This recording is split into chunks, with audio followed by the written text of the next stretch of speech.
The dust hung thick over Willow Creek that October afternoon, coating everything in a fine layer of grit that turned the whole town the color of dried blood. Jonas Hale rode in slow, his mare's hooves kicking up small clouds with each step down the main street. He'd made this trip maybe 3 times in as many months, only when supplies ran too low to ignore. The town hadn't changed much since the war ended 5 years back. Same weathered storefronts, same broken boardwalks, same stench of horse dung and rot-gut whiskey drifting from the saloons. Jonas pulled his hat lower, hoping to get his business done quick and quiet, but something was different today. A crowd had gathered near the courthouse steps, thick as flies on a carcass. Men in their Sunday shirts despite it being Thursday. Women clutching their shawls tight, whispering behind gloved hands. Jonas meant to ride on past, but the auctioneer's voice carried clear across the square. "Gentlemen, we got ourselves a special offering today. Young, strong, capable of good, honest work." Jonas had seen plenty of auctions. Horses, cattle, parcels of land seized for back taxes. But the figure standing on that platform wasn't livestock. It was a girl. Couldn't be more than 19. Her wrists bound with rope like she might bolt any second. He found himself pulling up short, wrapping the reins around the nearest post without taking his eyes off the scene. The girl stood straight despite everything, chin lifted like she was looking down on the whole sorry lot of them. Her dress had been blue once, maybe. Now it was the color of trail dust, torn at the hem and hanging loose on her thin frame. "Starting bid's $5, the auctioneer hollered. $5 for a good worker, folks. Debts to be paid, contracts to be honored." The crowd stirred. Jonas saw Jake Morrison elbow his neighbor, laughing at some crude joke. The Hendricks brothers were there too, still drunk from last night by the look of them. Good Christian folk mixed in with the lowest scum. All come to watch human misery parceled out for entertainment. The girl never flinched. Dark hair hung tangled past her shoulders. But her eyes, Lord, those eyes were fierce as a trapped wolf's. She stared straight ahead, not at the crowd, but through it, like she could see past all this ugliness to something better. $5, the auctioneer called again. "Do I hear $5? Jonas felt his jaw tighten. He'd seen this before, or something close to it. Indentured servants. They called them debt slaves by another name. Families broken by poverty, selling off their young to pay what they owed. All legal, all proper in the eyes of the law. "I'll give you 3, someone shouted from the back. "She don't look like she could lift a feed sack." Laughter rippled through the crowd. The girl's jaw clenched. Just barely, but she held her position. $3 from Mr. Coleman. Do I hear 4? $4, came another voice. One of the Hendricks boys, grinning wide. "Reckon she could do some work around our place." More laughter, uglier this time. Jonas knew what kind of work the Hendricks had in mind.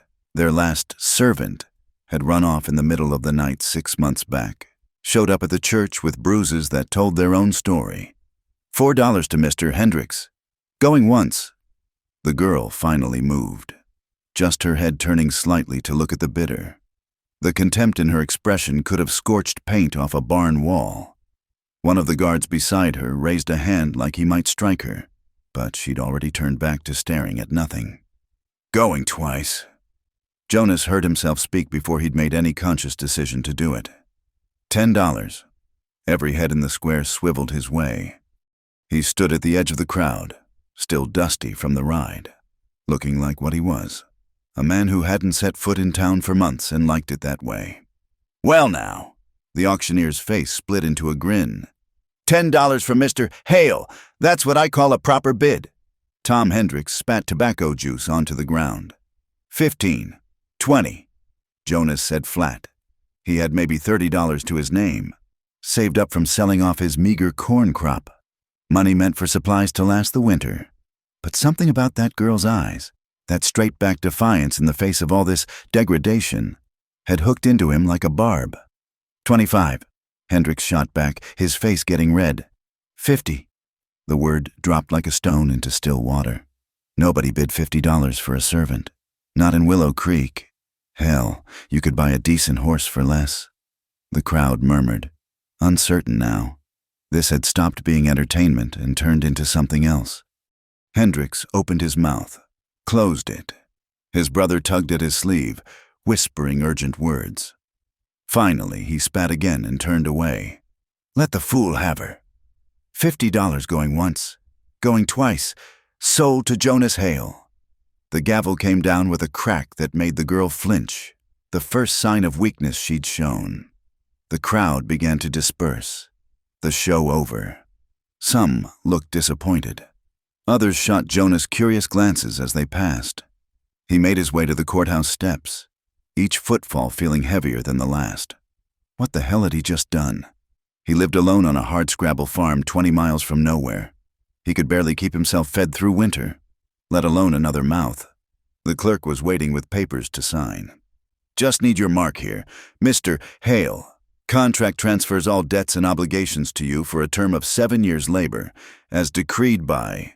Just show me where to sign. Jonas cut him off. He couldn't stand the man's oily voice. The way he talked about a human being like she was a bill of sale for lumber. The girl watched him approach after the papers were done. Up close. He could see she was younger than he'd first thought. Maybe 18. Her wrists were rubbed raw from the rope, and there was a bruise fading yellow-green on her left cheekbone. But those eyes hadn't dimmed one bit. What's your name? He asked. She studied him for a long moment before answering. Isabel. Isabel what? Does it matter? You own me now. Her voice was hoarse but steady.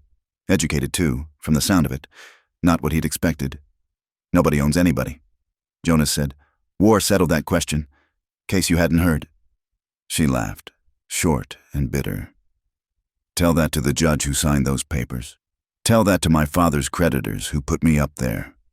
Jonas untied the rope from her wrists himself, ignoring the guard who stepped forward to do it. Her skin was cold despite the afternoon heat. You got any belongings? They took them. Payment for my keep in the jail these past 2 weeks. Of course they had. Jonas turned and started walking toward his horse. After a moment, he heard her follow. The few townspeople still lingering watched them go, and he could feel the weight of their judgment. Jonas Hale, the hermit, the war-broken widower who'd finally lost what was left of his mind.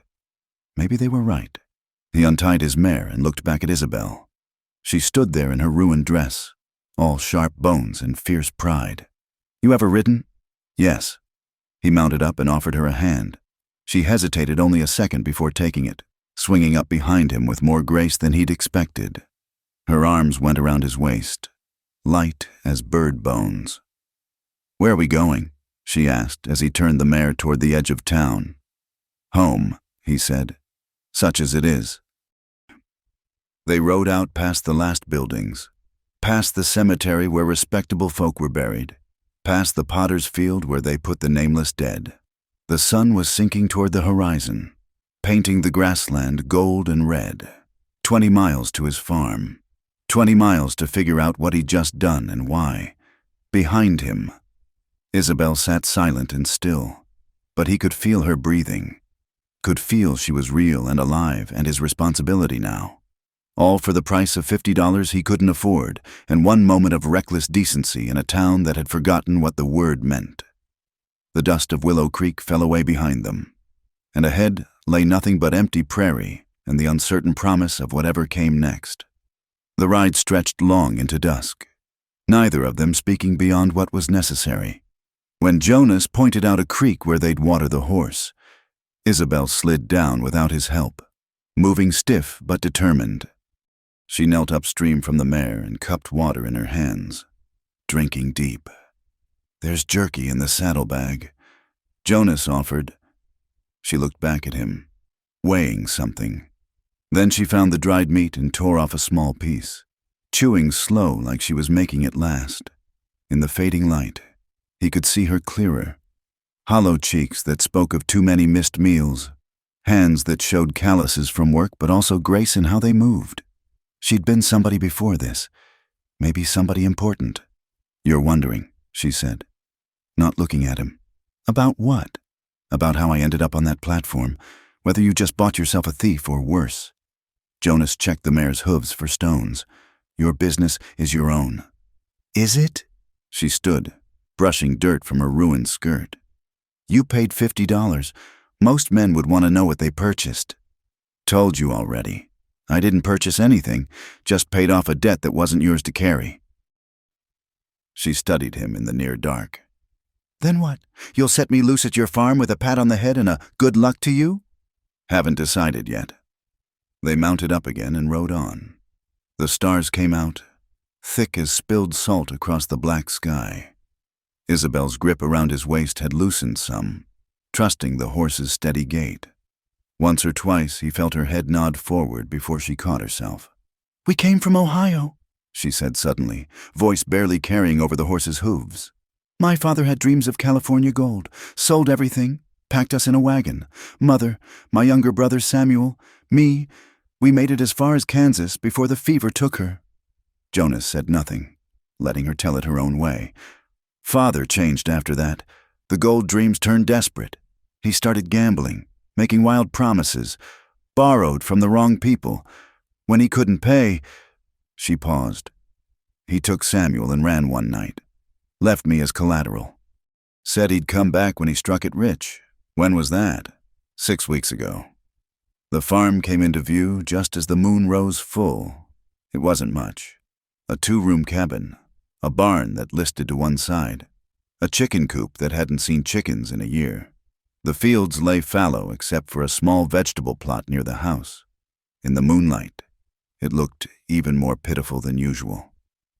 Home, sweet home, Jonas muttered, pulling up near the barn. Isabel slid down and stood looking round.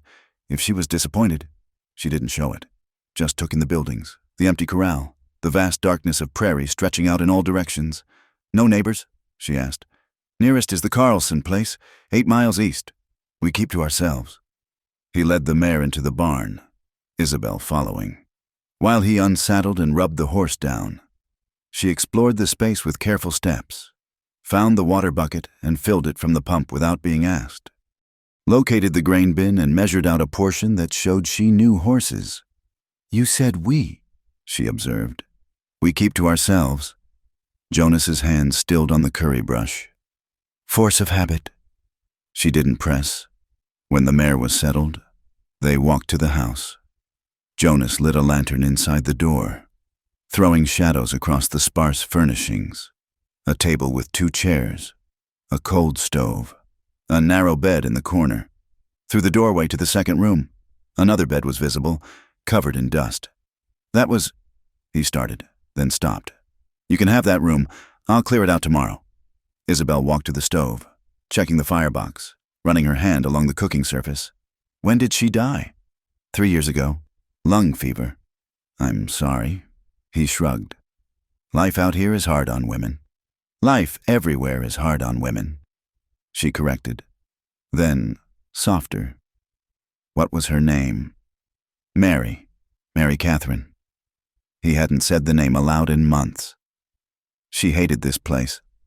Missed her sister back in Indiana something terrible. I promised we'd go back someday. When the farm was paying. Never did make good on that. Isabel opened the cupboard, cataloging the meager supplies. A sack of flour gone weevily. Some salt, dried beans, coffee that smelled more like dust than anything else.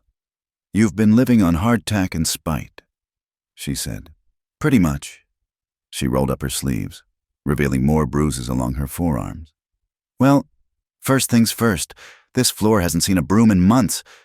She looked at him. You do have a broom. He pointed to the corner. She picked it up and gave it a skeptical look. This is more cobweb than bristle, but it'll do for tonight. She paused, then added, That is, if I'm staying, you still haven't said. Jonas sat heavy in one of the chairs. The last person to sit across from him had been Mary, coughing blood into a handkerchief and trying to smile through it. Contract says 7 years, but I meant what I said. Nobody owns anybody. You want to leave, come morning. I won't stop you. Give you what supplies I can spare. And go where? Back to Willow Creek. Wait for the Hendricks boys to find me on the road? She started sweeping, precise movements that raised little clouds of dust. Or maybe I should head to California, search every mining camp for a father who sold me for poker money. That what you want to do? She paused, mid-sweep. What I want stopped mattering the day we buried my mother in an unmarked grave by the Platte River. She resumed sweeping. But since you're asking, no, I don't want to chase ghosts. I want... She trailed off. What? A place. Just a place where nobody's coming to collect on someone else's debts. Where I can work and eat and sleep without wondering what the cost will be. She looked at him direct. Can this be that? Jonas thought about the $50 he'd spent. Thought about winter coming and supplies running low. Thought about this half-dead farm and the weight of keeping another soul alive through the hard months ahead. I can't pay wages, he said. Food and shelter is all. And the work's hard. Harder than whatever you knew before. I'm not afraid of work. It's lonely. Town's a day's ride. Nobody comes calling. Good. He studied her. This fierce slip of a girl who'd stood on an auction block without breaking. Why should I trust you? Could be you'll rob me blind first chance you get. She actually smiled at that. Just a slight upturn at the corner of her mouth. Rob you of what? Your weevilly flower. Your falling down barn. She gestured around the spare room. Besides, seems to me you're the one who handed over $50 for a complete stranger. I should be asking why I should trust you. Man living alone, buying women at auction. Fair point. They regarded each other across the lantern-lit room. Finally, Isabel set the broom aside. Here's what I propose. 1-month trial. I work. You provide food and shelter. No contracts. No obligations beyond that. After a month, we decide I can leave if I want. You can send me off if I'm not pulling my weight. Fair. And if you stay, then we work out terms. Like equals. Not master and servant. Her chin lifted. I told you back in town. I'm nobody's property. Not my father's. Not the court's. Not yours. That paper you signed means nothing to me. Jonas could have argued. Could have pointed out the legal reality of her situation. Instead, he found himself nodding. 1 month, then. She held out her hand. After a moment, he shook it. Her grip was firm despite everything. Now, she said, turning back to survey the room. First things first. When's the last time you had a proper meal? He had to think. Can't rightly recall. That's what I thought. I'll need water for cleaning and cooking. Where's the well? Out back. I'll fetch it. I can manage a bucket. Mr. Hale, I'm not made of glass. She paused at the door. Though I could use, that is, if there's any soap. He found a sliver of lye soap wrapped in paper. Mary's last batch, saved for some reason he couldn't name. Isabel took it with careful hands. And Mr. Hale, thank you, for whatever reason you did it, pity or decency or plain foolishness. Thank you. She went out before he could respond. Through the window, he watched her work the pump handle, filling a bucket with steady strokes. The moon lit her from behind, turning her into something ethereal. But then she hefted the bucket with a grunt of effort, and she was just a young woman again, tired and determined and real. Jonas sat in his chair and wondered what the hell he'd started. The house already felt different with her in it, fuller somehow. Like spaces that had gone dead were waking up. From the other room came sounds of activity, water splashing, the scrape of furniture being moved. She was singing, so soft he could barely hear it. Some hymn he didn't recognize. For the first time in 3 years, his house sounded alive. The first week passed in careful silence. They moved around each other like two cats sharing territory, polite but wary. Isabel rose before dawn each day, starting the stove so quiet Jonas barely heard her. By the time he dressed, coffee would be ready. Real coffee. Somehow coaxed from those dust-flavored beans. She'd found Mary's garden plot, overgrown with prairie grass. Without asking, she began clearing it, working in the cool morning hours before the sun got brutal. Jonas watched from the barn as she pulled weeds with methodical determination, piling them for burning. That ground's gone hard, he said one morning, bringing her water. Hasn't been turned in years. She wiped sweat from her forehead, leaving a streak of dirt. Good soil underneath, though. I can smell it. She took the water gratefully. Your wife kept vegetables here. Potatoes, carrots, some beans. Never could get tomatoes to take. Too much wind. They need shelter. She looked toward the house. Could build a windbreak with some old boards. That is, if you've got boards to spare. He did, stacked behind the barn. They worked together that afternoon, Jonas cutting boards to length while Isabel held them steady. She knew her way around tools, didn't flinch when splinters drew blood. Just pulled them out and kept working. Where'd you learn carpentry? He asked. Father taught me, before the gold fever took him. He was a cabinet maker, best in Columbus. People said...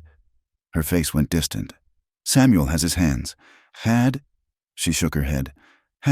He's alive somewhere. Jonas didn't comment on the uncertainty in her voice. Hope was sometimes all a person had. The second week, she mended the chicken coop, though they had no chickens. Mrs. Carlson, she said when Jonas asked. You mentioned neighbors 8 miles east. Might be they have chicks to trade. Once we have something to trade with. What makes you think we'll have anything? She pointed to the cleared garden plot. Seeds from the mercantile in town. Trade some of your corn stores. Plant now. We'll have greens before first frost. Save seeds from those. Plant again come spring. Year from now, we'll have plenty. Year from now, Jonas repeated. The assumption in it that she'd still be here sat strange in his chest. She was watching him. Unless you're planning to run me off after the month. Haven't decided yet. But that was a lie. He'd decided the morning he found her fixing the fence. Blood on her hands from barbed wire. Singing that same soft hymn while she worked. Any fool could see she was worth 10 of him when it came to making something from nothing. Evenings were the hardest. After supper, which had improved considerable since her arrival, they'd sit by lamplight. Jonas would work on harness repairs while Isabel sewed, mending their clothes with tiny, precise stitches. The silence stretched like taffy between them. You never asked. She said one night, not looking up from her work. Asked what? About before. What I was before Father's debts. Jonas tested a leather strap. Finding it sound, told you, your business is your own. Maybe I want it to be yours too. She set down the sewing. We're sharing a roof, sharing work. Shouldn't we share something more than silence? He considered this. All right. What were you before? A teacher. A small smile touched her lips. Father thought it unseemly, but Mother convinced him. Said education would help me find a better husband. The smile faded. Turns out she was wrong about that. You had a beau? Had William Mercer, banker's son. Very proper, very devoted, until Father's debts became public. Then suddenly he remembered pressing business in Chicago. The bitterness in her voice was sharp enough to cut. Jonas knew that particular pain fair-weather friends disappearing when times got hard. His loss, Jonas said quietly. She looked at him surprised. You don't know that. Maybe I'm terrible company. Maybe I snore. Maybe I have a dozen fatal flaws. Do you snore? Like a sawmill, or so Samuel used to claim.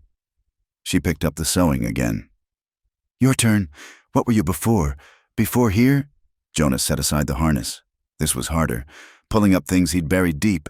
Cavalry, 3rd Indiana, rode with Sherman through Georgia. That must have been... It was what it was. He cut her off, then softer, made it home in one piece, which is more than many could say. Married Mary, took this claim, thought we'd make something of it. You still could. I'm no farmer. Barely kept us fed when there were 2 of us working it. You're no farmer alone, Isabel corrected. But you're not alone now. The words hung between them. Jonas stood abruptly. I'll check the barn. He stayed out there longer than needed, forking fresh hay for the mare, checking latches that didn't need checking. When he came back, Isabel had retired to her room, but there was coffee warming on the stove for morning, and his good shirt, the one with the torn shoulder, lay mended on his chair. The third week brought rain, heavy and driving. The roof leaked in 2 places, and they worked together placing buckets, then patching with what materials they had. Isabel stood on a chair, holding boards while Jonas nailed. Rain dripped down her neck, soaking her collar, but she never complained. "This won't hold forever," Jonas said, testing the patch. "Doesn't need to, just through winter. Come spring," she caught herself. Come spring what? Nothing. I just meant repairs are easier in good weather. But he'd heard what she hadn't said. Come spring, she'd still be here. The month trial was almost up, and neither had spoken of it. That night, the rain still drumming. She made cornbread with the last of their meal. They ate it with beans, the first hot meal they'd shared at the same table. Always before, one or the other found reasons to eat standing, or outside. "My mother had a recipe," Isabel said, breaking the silence. "Cornbread with honey and butter. Samuel and I would fight over the last piece." "Tell me about her." So she did. About a woman who read poetry while kneading dough, who knew the names of every wildflower from Ohio to Kansas, who died singing lullabies to her children, even as the fever burned her up. Jonas found himself talking too, about Mary's laugh, how it could fill a room, how she'd insisted on bringing rose cuttings from Indiana, trying to grow them in soil that wanted only grass, how she'd made him promise to bury her back home, a promise he'd broken because the ground was frozen and town was too far. "Where is she?" Isabel asked gently. "Hill behind the barn, marked it with stones. Could plant something there, something that would take to this soil." "Like what?" "Prairie roses, wild ones. They're tough, like—" She stopped. "Like her? I was going to say like you." They sat with that for a moment. Then Jonas cleared his throat. "The month's nearly up. I know. You given thought to what comes next?" She met his eyes steady. "Have you?" He had spent every night thinking on it, watching her move through his days like she belonged there, calculating what they'd need for winter. How much two could do that one couldn't. Practical thoughts that didn't explain the way his chest tightened when he imagined the house empty again. "Stay," he said. "Not as indentured, not as hired help, as partner, equal share in whatever we manage to scratch from this place. Equal say in decisions. Equal—" "Yes." He blinked. "Just like that. Were you expecting negotiation?" "Fine. I want the good chair, the one that doesn't wobble." "That's my chair." "Was your chair. See how partnership works?" But she was smiling, the first full smile he'd seen from her.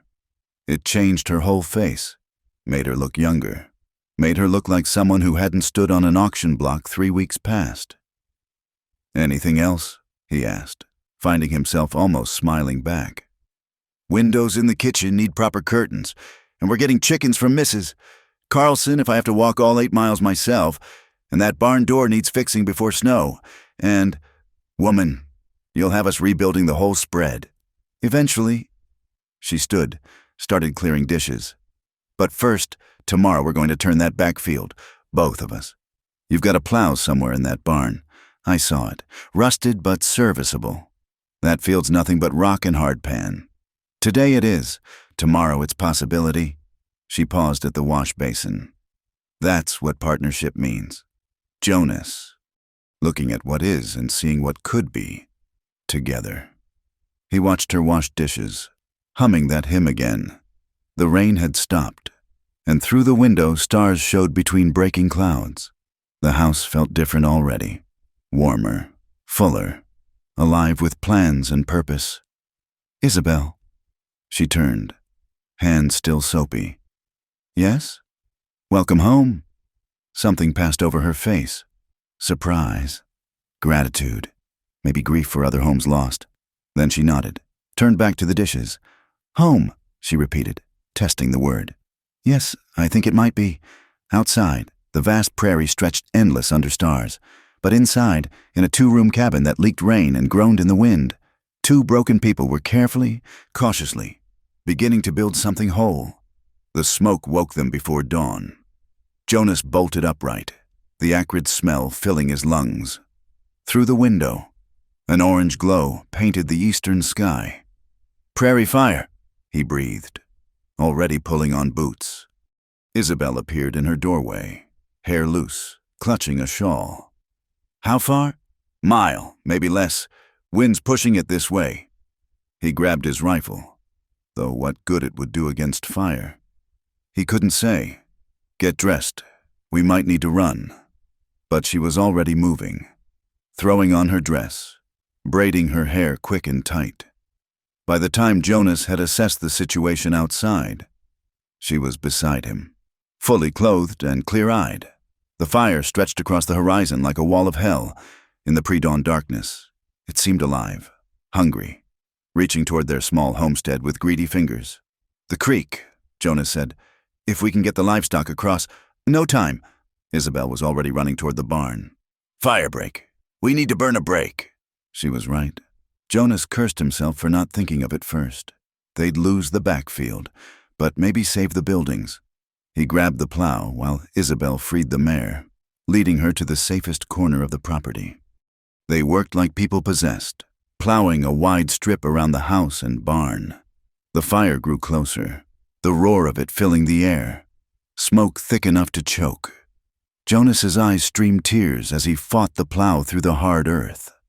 Isabel ran behind him with a torch, setting fire to the plowed strip, creating their own controlled burn. "Not wide enough," Jonas shouted over the noise. Isabel didn't argue, just grabbed a shovel and started throwing dirt on the edges of their fire break, keeping it from spreading wrong. Her face was black with soot, dress singed where embers had landed. The main fire hit their break like a wave against stone. For a moment, Jonas thought it would jump across, consume everything they'd worked for, but the wind shifted slightly, and the flames, finding no fuel, began to turn. They fought spot fires for the next hour, Isabel hauling bucket after bucket from the well while Jonas beat at flames with wet burlap. Once, a burning tumbleweed lodged against the barn wall. Isabel was there in an instant, kicking it away, stamping out the embers with her boots. When the sun finally rose, it looked down on a blackened landscape. The fire had passed, seeking easier fuel to the south. Their buildings stood untouched, surrounded by a ring of burnt earth like a castle moat. Jonas found Isabel sitting on the porch step, face streaked with soot and tears. Her hands were blistered from the bucket handle, dress ruined beyond repair. He sat beside her, suddenly aware of his own exhaustion. "You saved us," he said. "The fire break. I wouldn't have thought fast enough." She shook her head. "We saved us. Together." Something in how she said it made him look at her different.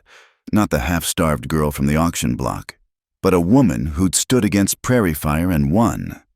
"Your hands," he said, noticing how she cradled them. "They'll heal. Let me—" He went inside, came back with salve and clean cloth. Taking her hands gentle as he could, he spread the salve over her blisters. She hissed at the first touch but didn't pull away. "Where'd you learn about fire breaks?" he asked, wrapping the cloth careful. "Father and I helped fight a fire outside Topeka. Lost everything anyway, but learned how to try." She flexed her bandaged hands. "That's when the real trouble started, after the fire." Jonas waited, not pushing. "Insurance man said the policy wasn't valid. Some clause about acts of God. Father had borrowed against future harvests. Couldn't pay. That's when he started gambling, trying to win back what we'd lost." A bitter laugh. "You can guess how that went." "Isabel." The sound of hoofbeats cut him off. 3 riders approached from the south, picking their way through the still smoking grass. Jonas recognized them before they got close. The Hendricks brothers and Jake Morrison. "Stay behind me," Jonas said quiet, standing. But Isabel rose too, shoulder to shoulder with him. "I'm not hiding." The riders pulled up just outside the burned circle. Tom Hendricks leaned on his saddle horn, grinning unpleasant. Well, heard there was a fire out this way. Came to see if you needed assistance." "We're fine," Jonas said flat. "Are you now?" Tom's eyes slid to Isabel. "That's real fortunate. Be a shame if something happened to your investment. His brother Carl laughed. $50 is a lot to lose in a fire, among other things. Jake Morrison added, spitting tobacco juice. Jonas felt Isabel tense beside him. His hand moved to his rifle, propped against the porch rail. State your business or move on. Just being neighborly, Tom said. Checking on folks after a disaster. Course, disasters do happen. Fires start easy out here. Barns burn. Stock goes missing. His grin widened. Pretty girls disappear on the road. That sounds like a threat. Hendricks. Does it? I'm just observing. Dangerous country for a man alone. Or near enough to alone. Another look at Isabel. Offer's still open. Hale, $25, and I'll take her off your hands. Save you the trouble of feeding her through winter. The lady's not for sale. Lady? Carl snorted. That what we're calling them now? Isabel stepped forward before Jonas could stop her. You're right. I'm no lady. Ladies don't haul water till their hands bleed. Ladies don't fight prairie fires. Ladies don't work themselves raw, keeping house for decent men while trash like you come sniffing around. Tom's face darkened. You got a mouth on you, girl. And a memory, too. I remember you from the auction. Remember what you said about the kind of work I'd do at your place? She smiled, cold as winter wind. Tell me, Mr. Hendricks, how is your wife? She's still visiting her sister in Missouri. Been gone near 6 months now, hasn't she? Strange how she left right after that other girl ran off from your farm. The silence stretched dangerous. Tom's hand moved toward his gun, but Jake grabbed his arm. Not worth it, he muttered. Not in daylight. This ain't over, Tom said, wheeling his horse around. You can't watch her every minute. Hail, and winter's long. They rode off, kicking up ash. Jonas waited till they were specks on the horizon before letting out the breath he'd been holding. His hands were shaking. Just a little. You shouldn't have provoked them, he said. They were already provoked. I just gave them honesty to chew on. Isabel touched his arm. They'll be back. Probably. Then we'd best be ready. She looked at the burned fields, the standing buildings, the vast emptiness around them. This is my home now, too. Nobody's running me off it. That night, Jonas taught her to shoot. She was a quick study, steady-handed despite the blisters. They set up bottles on the fence, and she knocked down 3 of 5 on her first try. You've done this before, he accused. Father again. He thought a woman should know how to protect herself. Her face went sad. Lot of good it did when the real threats came. They practiced until full dark, then sat on the porch cleaning the guns. The smell of smoke still hung in the air, mixing with gun oil and the distant scent of rain. I can leave, Isabel said suddenly. If staying brings trouble. No. Jonas? No. He looked at her direct. We're partners. That means we face what comes together. Besides, he added lighter, you just got that garden planted.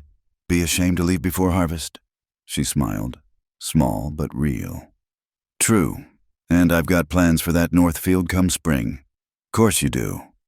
They sat quiet, watching stars appear one by one. The burned earth around them looked like a dark sea in the moonlight. Tomorrow they'd start clearing it, preparing for new growth. The day after, he'd ride to the Carlson place, see about those chickens and maybe borrowing their old dog, one that barked at strangers. Jonas? Isabel's voice was soft. Today, when the fire came, you said, get the livestock. You meant the mare, but you also meant me, didn't you? Getting us both to safety. He considered lying, making it about practical concerns. Instead, yes. Why? You're not just anything. The words came out rougher than intended. You're Isabel. You're my partner. He stopped, not sure how to finish. She leaned against his shoulder, light as a bird landing. I know. Me too. They sat that way as the night deepened. 2 people who'd fought fire together and found themselves forged stronger in its heat. Tomorrow would bring new challenges. The Hendricks brothers wouldn't forget. Winter preparations couldn't wait. The farm demanded constant work. But tonight, surrounded by the proof of what they could survive together. It was enough to sit quiet and watch the stars wheel overhead, marking time in their slow dance across the prairie sky. Winter came early that year, the first snow falling before November was out. Jonas had known it would be hard. Supplies were thin. The roof still leaked despite their patches, and the Hendricks brothers had made 2 more visits, always when he was away from the house, each time. Isabel met them with the rifle and silence, giving them no satisfaction. But the nights were hardest of all. They'd fallen into a routine. After supper, Jonas would bank the fire while Isabel finished her mending or read from the Bible she'd found in Mary's things. Then they'd retire to their separate rooms. The thin wall between them no barrier to sound. He'd lie awake listening to her move about, the creak of her bed as she settled, the soft murmur of prayers she probably didn't know he could hear. Some nights, when the wind howled fierce enough to shake the walls, he'd hear her get up and add wood to the stove. She'd stand there warming her hands, and he'd fight the urge to join her, to share that small circle of heat in the darkness. "You're not sleeping," she said one morning, studying his face over coffee. "Wind keeps me up." Liar. But she said it gentle. It's more than wind. He couldn't deny it. Couldn't explain how her presence had awakened things in him he'd thought buried with Mary. Not just desire, though Lord knew that was there too, but simpler needs. The comfort of another voice, the warmth of shared silence, the terrible sweetness of having someone to lose again. That night, the temperature dropped so low the water bucket froze solid inside. Jonas woke to find Isabel trying to break the ice with a hammer, her breath clouding in the frigid air. "Fire's gone out," she said, unnecessary. He built it back up while she melted snow for coffee. They stood close to the stove, shoulders touching, neither mentioning how natural it felt. "We could move your bed," Isabel said suddenly, "into this room. For winter, save wood heating just one room." Jonas went still. "Isabel, for practical reasons," she added quick, color rising in her cheeks. "We're burning through wood too fast, and if trouble comes, better to be in the same room." All true, all sensible, and all dancing around what was growing between them like frost on windows, beautiful and dangerous. "All right," he heard himself say. They moved her narrow bed that afternoon, setting it against the far wall. The room felt smaller with both beds in it, the space between them charged with unspoken possibility. The first night of the new arrangement, neither slept well. Every sound seemed amplified, the rustle of blankets, the rhythm of breathing, the whisper of snow against windows. Jonas stared at the ceiling, hyper-aware of her presence across the room. "Can't sleep either?" Her voice came soft through the darkness. "No?" "Tell me about the war." It wasn't what he expected. "Not much to tell. Rode horses, followed orders, tried to stay alive. You were at Chickamauga. I saw the discharge papers in your drawer." He tensed. "You were going through my things, looking for more blankets. I'm sorry." He relaxed slightly. "Chickamauga was bad. Lost half my unit in 2 days. Sound of it." He trailed off. "Is that what wakes you? The sound?" Sometimes it's the faces." He'd never told anyone this. Not even Mary. "Boys I killed who weren't much more than children. Boys who killed my friends. All mixed up in my head till I can't sort enemy from brother." The bed creaked as she sat up. He could just make out her silhouette in the dim light from the stove. "My uncle fought for the South. Came home missing an arm and most of his mind. Used to sit on the porch talking to men who weren't there. My aunt said he was looking for absolution." "Did he find it?" "I don't know. He walked into the woods one winter day and never came back." She paused. "I think about him sometimes. Wonder if the looking was worse than the remembering." They fell quiet. The wind picked up outside, rattling the windows. Jonas heard her shiver. "Cold?" he asked. "I'm fine." Another lie. They were getting good at those, these small untruths that kept them safe from larger truths. He got up, took the extra quilt from his bed, and crossed the room. She looked up at him, eyes bright in the darkness. Jonas, just take it. Instead of handing it to her, he found himself spreading it over her, tucking it around her shoulders. His hand brushed her cheek, and they both froze. Her skin was ice cold. "You're freezing," he said. "I'm always cold at night, since—" She stopped, but he knew, since the auction, since before that probably, weeks of not enough food or warmth. "Scoot over." She moved without question, making room. He lay on top of the covers, careful not to touch her, just adding his warmth to the small bed. They lay rigid as boards, neither breathing quite right. "This doesn't mean—" she started. "I know. We're just keeping warm. I know." Another silence. Then she turned on her side, facing the wall, and he felt her relax slightly. After a while, her breathing deepened toward sleep.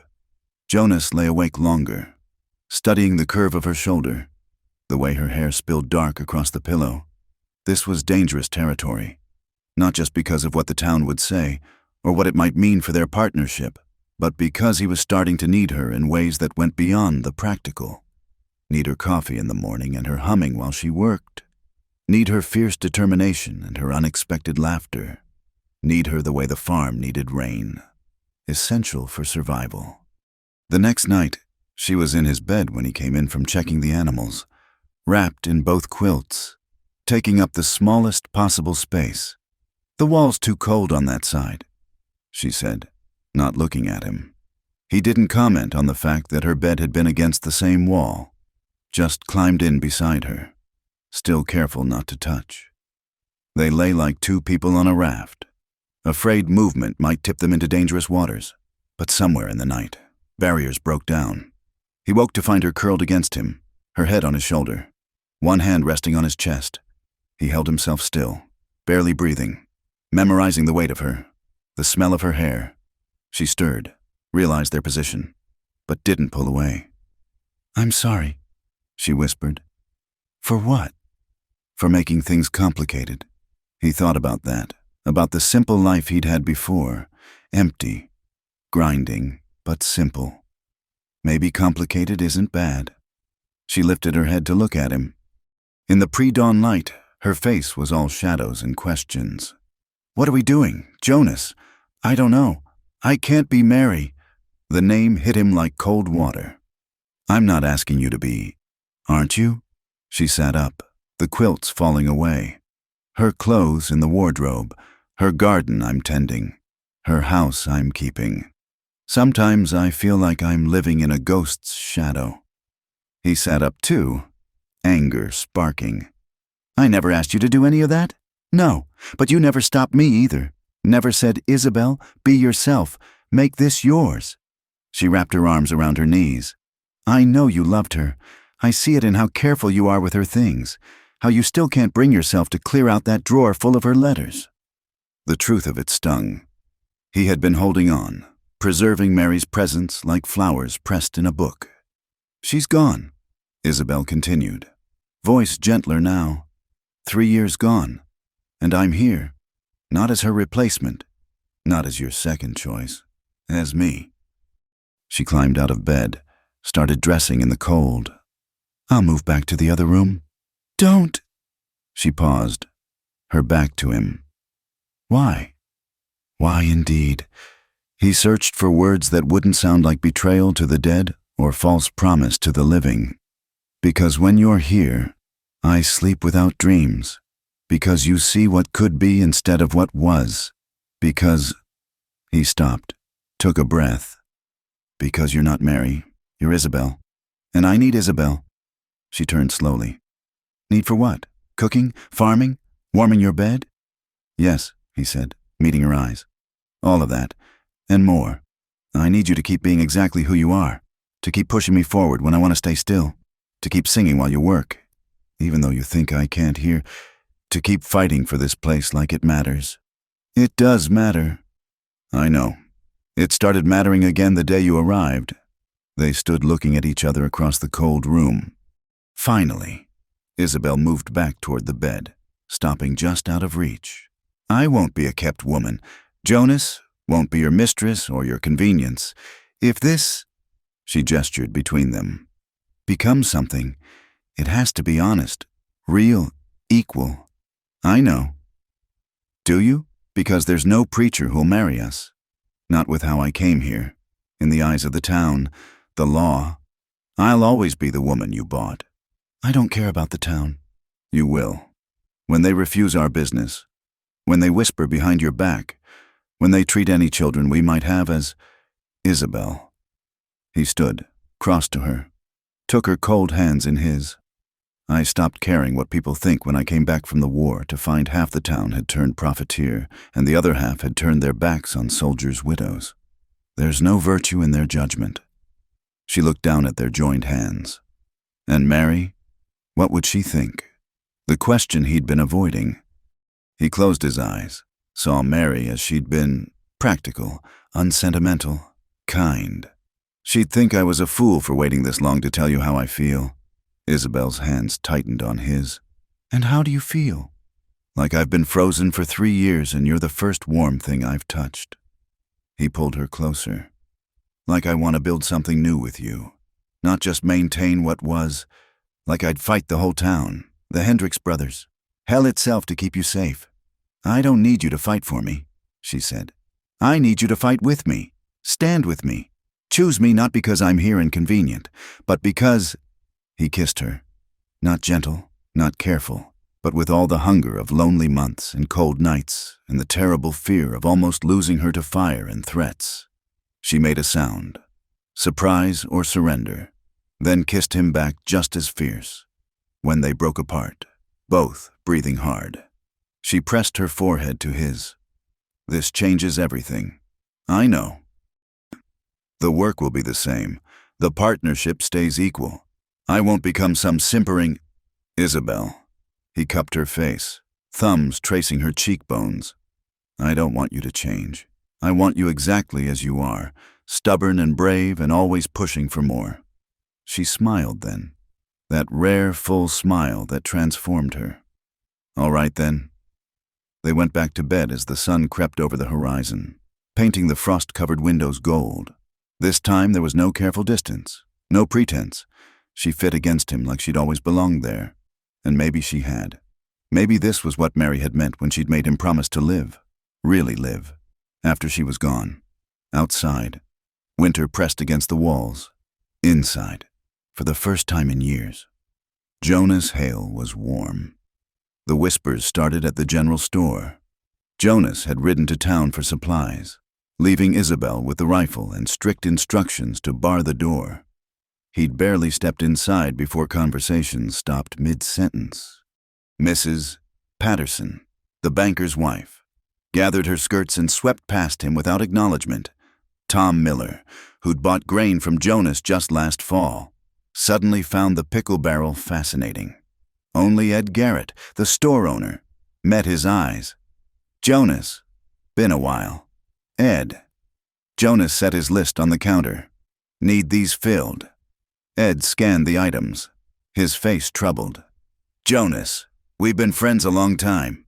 Just fill the order. Ed, people are talking about you and that girl. Let them talk. It ain't just talk anymore. Ed leaned in, lowering his voice. Preacher gave a sermon last Sunday about the corruption of moral virtue. Half the town thinks you're living in sin. The other half thinks worse. Jonas's jaw tightened. The lady and I are partners. Working my farm. Nothing improper about it. Lady? The voice came from behind. Tom Hendricks stood in the doorway, his brother Carl flanking him. That what we're calling auction goods now? The store went dead quiet. Jonas turned slow, hand instinctively moving toward where his gun would be if he'd worn it to town. Hendricks.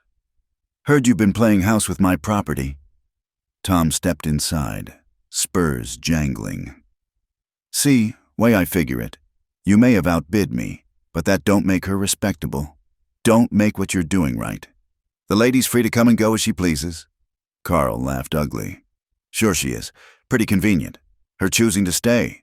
Wonder what inducements you offered. Jonas felt his hands curl into fists. Careful. Or what? You'll shoot us in Ed's store? Tom grinned. Face it, Hale, you brought shame on yourself. Keeping that girl, living with her unwed, flaunting decency. Man like that don't deserve respect. Or protection. The threat was clear. Jonas looked around the store, saw averted eyes, closed faces, people he'd known for years choosing sides, and not his. Ed cleared his throat. I'll need payment up front. Jonas, new policy. Since when? Since today. Jonas pulled out his money, counted it careful, short by $2. I'll bring the rest next week. Cash only. Full payment. Ed wouldn't meet his eyes. I'm sorry, Jonas, but I got a business to run. Can't be seen supporting irregularities. Irregularities. Jonas tasted the word like bile. That what we're calling it. He left without the supplies. The Hendricks brothers' laughter followed him out. On the ride home, he passed the Whitman farm. Sarah Whitman was hanging wash, but when she saw him, she hurried inside, leaving wet sheets half hung. Isabel knew something was wrong the moment he walked in empty-handed. She set down her mending, studied his face. What happened? He told her straight, no softening. Watched her face go carefully blank as she absorbed the town's judgment. I see. She stood, smoothed her skirt. Well, we knew this would come. Isabel, I'll pack my things. What? He caught her arm as she passed. No, we weather this together. Weather what? The town's turned against you because of me. Your credit's no good. Come spring. Who'll buy your grain? Who'll sell you seed? She pulled free. I won't be your ruin. Jonas, you're not my, aren't I? Her voice cracked. They're right, you know, about what I am. What this looks like. I don't give a damn what this looks like. You should. She turned to face him full. Because it's only going to get worse. Today it was refused credit. Tomorrow it'll be your fences cut, your crops burned, and when they've driven you off this land, where will we go? Who'll take us in? He crossed to her, gripped her shoulders. Listen to me. I've lost enough in this life. My friends in the war, my wife, nearly lost myself. I won't lose you too. Not to their small minds and smaller hearts. Jonas, no. You said we were partners. Equal. That means we decide together. So I'm asking, do you want to leave? She looked up at him, eyes bright with unshed tears. You know I don't. Then we stay, we fight, we prove them wrong by living right. He cupped her face. Let me ask you something else. If Preacher Williams knocked on that door right now, offered to marry us proper, would you say yes? She went still. Would you want me to? I'm asking what you want. A tear escaped, tracking down her cheek. Yes, God help me. Yes, even knowing it means more shame for you. More. He kissed her quiet. When he pulled back, her eyes were closed, tears flowing free. Then consider yourself asked, he said, and answered, we may not have a preacher's blessing, but from this day forward, you're my wife in all ways that matter, before God and my own conscience. The town can go to hell. She laughed, choked and wet. Jonas Hale. Such language. Woman brings out the worst in me. He wiped her tears with his thumbs. And the best. That evening, they moved what remained of Mary's things to the storage room. Isabel handled each item gentle, respectful, while Jonas finally let himself say goodbye to what had been. They kept Mary's Bible and her mother's quilt, but the rest went into careful storage. She had beautiful things, Isabel said, folding a lace collar. She deserved beautiful things. Never could give them to her. Isabel looked around the spare room, at the patched walls and simple furniture. I don't need beautiful things. Jonas, I need real things. Lasting things. Like what? Like the way you defended me today. Like the garden we'll plant come spring. Like... She touched her stomach. A gesture so quick he almost missed it. Like the future we're building.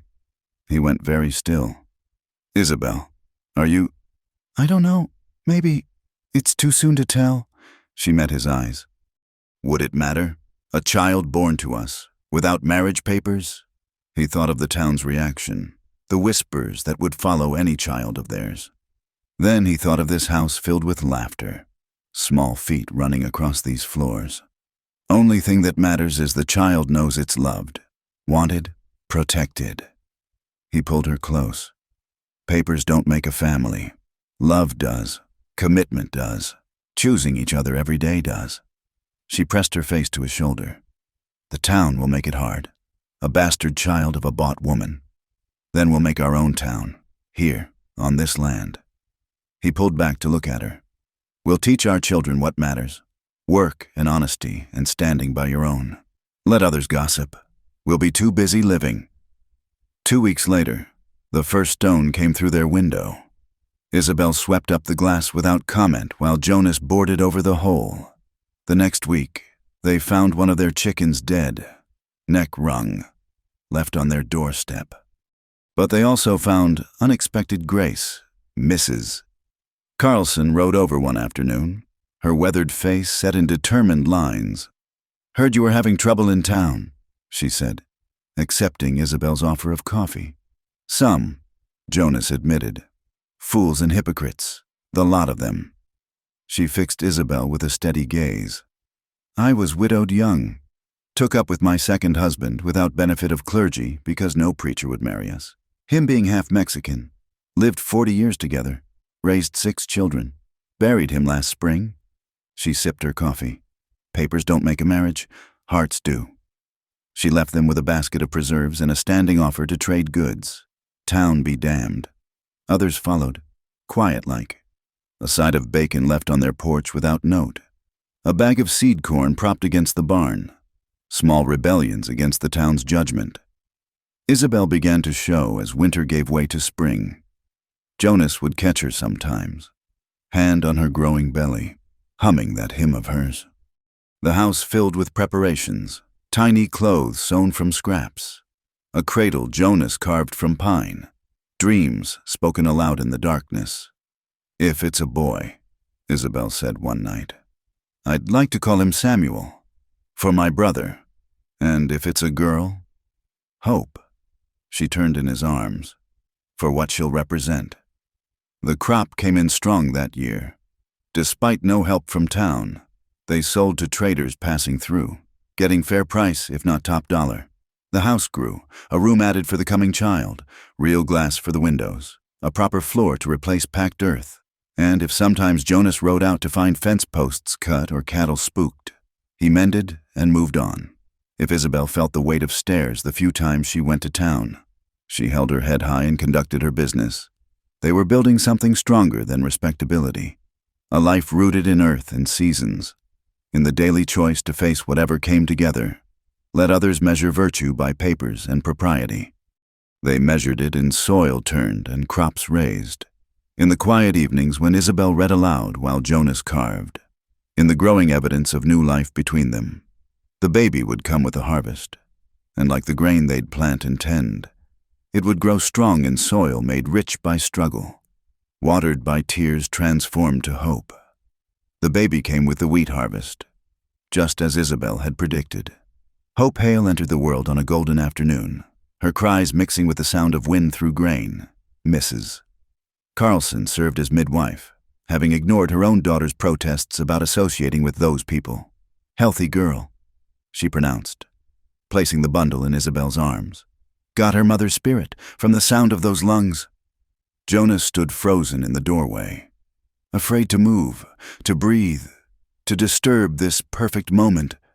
Isabel looked up at him, exhausted but radiant. "Come meet your daughter." He approached like a man in church, sat careful on the bed's edge. Hope was tiny, red-faced, perfect, when he touched her small fist. She gripped his finger with surprising strength. "She's holding on," he said, voice rough. "Like her father," Isabel murmured. "Never lets go of what matters." The house transformed around Hope's presence, where once silence had reigned. Now came the sounds of life crying at midnight, cooing at dawn. Isabel's lullabies floating through rooms that had known too much sorrow. Jonas built a rocking chair, sanding it smooth as silk. Isabel sewed curtains for the baby's room, yellow like sunshine. The garden flourished that summer. Tomatoes grew heavy on stakes Jonas built, protected from wind. Corn stood tall in the field they'd cleared together. Isabel worked with Hope tied to her chest in a sling, singing as she weeded and watered. "Look at this," she called one morning, holding up a massive squash. "Fed 3 families with 1 plant." It gave Jonas an idea. What if we grew extra, not just for us, but for trading, maybe even selling to folks passing through? Isabel's eyes lit up. The old Baxter place, that crossroads where wagons stop. We could set up a stand. Town won't like it. Town doesn't have to. It's outside their limits. She shifted Hope to her hip. Besides, travelers don't care about local gossip. They care about fresh food and fair prices. They started small. A table under a canvas shade. Vegetables arranged neat. Isabel painted a sign. Fresh goods, honest price.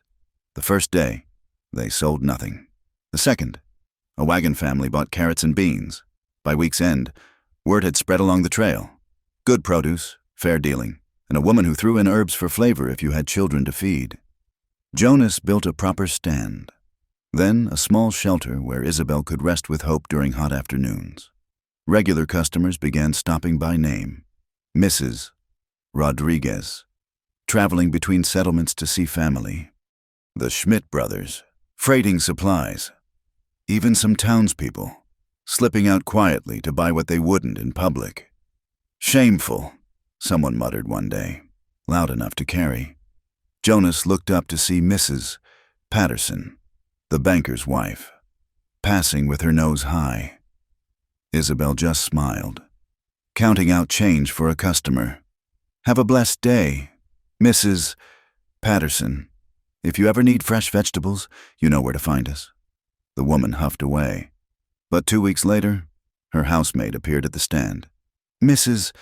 Patterson specifically doesn't want any of your vegetables," she said with a wink. "Buying enough for a family dinner." Autumn brought abundance, the root cellar filled with potatoes, carrots, turnips. Isabel canned everything she could, teaching Jonas the mysteries of preserving. Hope crawled now, exploring her small world with fearless curiosity. "She's going to be trouble," Jonas said, extracting her from under the stove for the 3rd time. "Like her parents," Isabel agreed. Thank goodness. The first winter storm caught them prepared. Food stores plenty, wood stacked high, house tight against wind. They sat by the fire, Hope asleep between them, and Jonas felt rich as any man alive. "Remember last winter?" Isabel asked. "When we were still dancing around each other? You were stubborn. I was cautious. There's a difference." She traced patterns on Hope's blanket. "I was so sure I'd ruin you, drag you down with my shame. Instead, you lifted me up. We lifted each other." She looked around the room, at the curtains and cushions, the shelf of preserves, the baby toys Jonas carved. "This doesn't look like the house I first saw." "It's not. It's a home now." Spring brought unexpected visitors. A woman appeared at their door one morning, thin and travel-worn. A boy of maybe 10 beside her. Jonas recognized the look, desperation trying to pass as dignity. "Please," she said. "I heard, that is, someone said you might have work, food." "I can cook, clean, anything." Isabel appeared beside Jonas, Hope on her hip. The woman's eyes widened, taking in Isabel's simple dress, her uncovered hair, the baby clearly born of this household. "You're her," the woman breathed. "The one who what?" Isabel's voice was gentle. "Who made her own way, despite everything." The woman lifted her chin. "My husband died in a mining accident. The company says I owe for his tools, his lodging. They want to sell my debt, like they sold yours." Jonas felt Isabel stiffen beside him. "Come in," she said. "Both of you. You're hungry. Over stew and cornbread." The story came out. Martha Winters, widow, seamstress by trade, her boy James, quick and solemn, debts that grew faster than any wages could shrink. "I ran," Martha admitted. "Maybe that makes me a thief, but I couldn't let them take James. Couldn't let them sell me to someone like—" She stopped, embarrassed. Someone like the Hendricks brothers, Isabel finished. I know. They put Martha and James in the barn's loft, fixed up warm and proper. Martha insisted on working for their keep and proved herself valuable. She took over mending, freeing Isabel for the garden. James helped Jonas with chores, eager and quick to learn. People will talk more. Jonas warned Isabel one evening. Harboring fugitives now. Let them. We're already outcasts. She looked out where Martha was teaching James his letters by lamplight. Besides, isn't this what we wanted? To build something bigger than just us? Word spread in ways they couldn't track. A month later, another woman appeared, then a family, all with the same story: debts, threats, nowhere else to turn. Some stayed just long enough to rest and resupply. Others, like Martha, put down roots. By summer's end, the farm had transformed into something neither Jonas nor Isabel had envisioned. The Baxter Crossroads stand had grown to 3 stalls.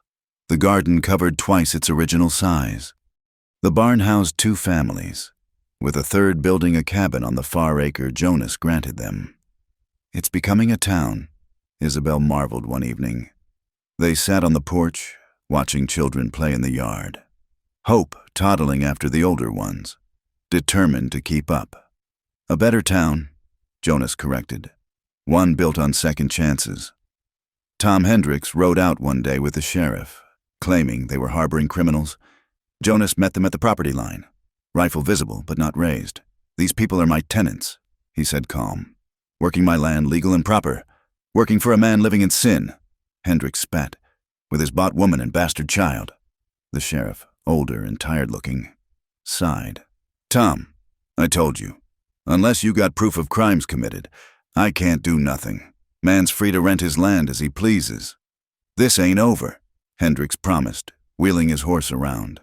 But in a way, it was. The town's attention had turned to newer scandals, fresher gossip. And the small community growing on Jonas's land had become too established to uproot easy. They traded among themselves, supported each other, created their own small economy. Isabel started a school in the barn, teaching letters and numbers to any child who wanted to learn. Jonas and the other men built a meeting house that served as school, church, and gathering place. No ordained preacher, but Martha's brother visited monthly to read scripture and perform marriages for those who wanted them. Look what you've built, Mrs., Carlson said one day, surveying the bustling homestead. We didn't build it, Isabel said. It built itself. We just made space for it. Same thing, child, same thing. That night, Jonas found Isabel in Hope's room, watching their daughter sleep. The house around them hummed with life voices from the other buildings, children playing late, somewhere a fiddle starting up. Do you miss the quiet? Isabel asked. He considered. Those long, silent years after Mary, the empty rooms, empty fields, empty future. No, this is better. Even with all the complications, the people depending on us? He wrapped his arms around her from behind, rested his chin on her head. Especially with the complications. That's what makes it real. Messy and difficult and real. The town still hates us. The town's shrinking. Ours is growing. He turned her to face him. Isabel, do you know what you've done? You've taken your worst moment, standing on that auction block, and transformed it into hope for others. Every person here is someone who might have ended up where you were, but now they're free, building, living. Tears tracked down her cheeks. We did it together. No, you had the vision. I just had the land. And the courage to bid $50 on a stranger. Best investment I ever made. She laughed, wet and bright. Even with all the trouble I brought? Because of the trouble you brought, it woke me up. Brought me back to life. He kissed her forehead. That girl worth $5? She's worth more than all the gold in California to me now. From the meeting house came singing, voices raised in an evening hymn, Isabel's favorite. Jonas recognized. Through the window, they could see lanterns moving between buildings, families heading home, children called to bed, their small town settling into night. Tomorrow we start the new well, Isabel said. And Martha thinks we should add a proper store. Trade post, really, for travelers and our people both.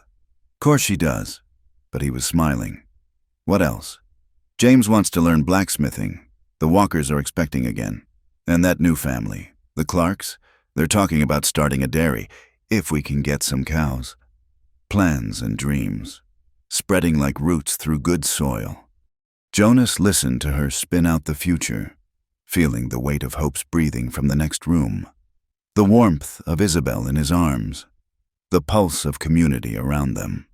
5 years ago, he'd been a dead man walking. Now he stood at the center of something alive and growing, something that had started with one desperate act of decency and bloomed into 100 lives intertwined. The auction block seemed a lifetime away, but sometimes Jonas still remembered that moment. Isabel standing proud despite everything, meeting the world's contempt with fierce dignity. That spirit had infected everyone here, creating a place where the rejected could replant themselves and grow strong. Tomorrow there would be work, always work. Wells to dig, crops to tend, people to help, children to raise. But tonight, in this house transformed by love and will, Jonas Hale knew himself the richest man in the territory. Not in gold or goods, but in the currency that mattered. Lives salvaged, hope restored, and a woman who'd changed his nights, his home, and his soul. The years had been kind to Jonas Hale, but time takes its toll on every man. At 62, his hands shook some mornings, and the old war wound in his hip spoke up when storms came. Isabel noticed. Of course, she noticed everything.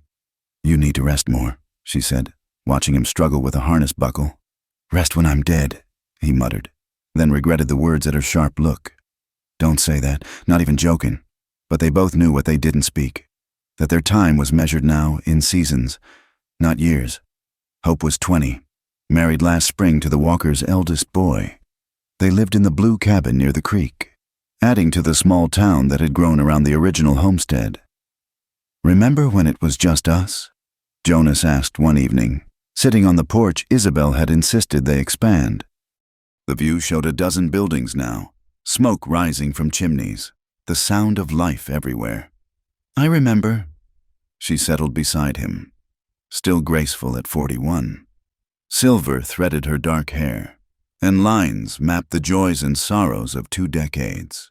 But to Jonas she was more beautiful than that desperate girl on the auction block. Any regrets? She considered. I wish we'd found each other sooner. Had more time. We had enough time to build this? Yes. She took his hand, traced the calluses and scars. Your hands built something good. Jonas Hale. The winter came hard that year. Jonas caught cold working in the snow, and it settled in his chest. For weeks he fought it, until the morning Isabel found him collapsed by the barn, lips blue from lack of air. Stubborn fool, she whispered, tears freezing on her cheeks as she and James carried him inside. The fever lasted days. Jonas drifted in and out, aware of Isabel's constant presence, her voice reading from the Bible, her hands cool on his burning skin. Sometimes he thought he saw Mary in the corner, patient and waiting. Sometimes he saw his war brothers, calling him to join them. But always Isabel's voice pulled him back. Not yet, she'd say fierce. You don't get to leave yet. We have work to finish. He recovered, but weakened. Could only work a few hours before exhaustion took him. Isabel managed more and more, with Hope and the others helping. The community they'd built rallied around them, returning the care they'd been given. I'm useless, Jonas said one day. Watching others work his fields? You're healing, Isabel corrected. And you're teaching. Look. He looked where she pointed. Young Tom Walker, his grandson by marriage, was fixing fence exactly as Jonas had shown him. Martha's boy James, now the settlement's blacksmith, was demonstrating his craft to eager apprentices. Everywhere Jonas looked, he saw his teachings carried forward. You didn't just build buildings, Isabel said. You built people, gave them skills, confidence, hope. That's your true harvest. Spring brought renewal. As always, Jonas felt stronger. Could work half days, but he knew his body's limits now. Felt mortality in his bones. He started writing things down, instructions for the farm, thoughts for his grandchildren not yet born, stories of how it all began. "What are you doing?" Isabel asked, finding him at the table one evening, pencil in hand. "Remembering.